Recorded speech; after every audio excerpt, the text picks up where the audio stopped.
For most of my life, I've been very clear. I like nature through a window. I don't really like wind at all. I'm not fond of too hot or too cold. And I grew up in West Texas, which makes it a little difficult to really enjoy the outdoors.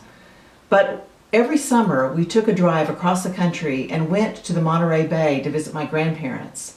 I can remember when I was a little older, walking along the path by the Monterey Bay, writing down all the descriptions of all the plants and of all the animals that I could see, the otter and the sea lions, the brown pelicans and the seagulls.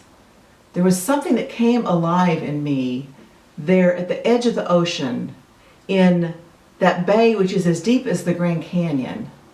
I did find a connection to nature that I returned to every summer. Now, in the middle of writing Big Topics at Midnight, I realized that I needed to go to the land of my ancestors.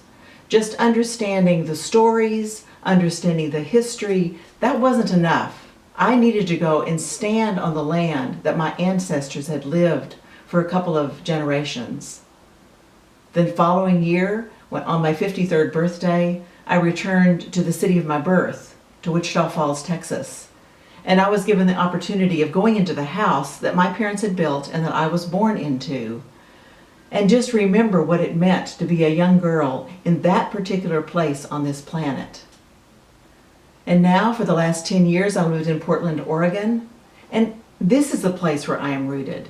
And I need to know something about the place that I am from, the place that I am rooted now. It's part of the Cascadia bioregion. We have incredible water that comes predominantly from the Bull Run watershed. And there's amazing rocks here. The basalt here came crashing down the Columbia River Gorge right after the Ice Age. It's an amazing place where Native people have lived for thousands and thousands of years, and where I live now. But I don't only live in Portland. One of my very favorite pieces of liturgy from the Episcopal Prayer Book reminds me that, in addition to living in Portland, I live in the middle of the vast expanse of interstellar space, galaxies, sun, and planets in their courses, on this fragile earth, our island home. The only home I have, the only home you have, the only home any of us around the planet have, is this fragile earth under our feet.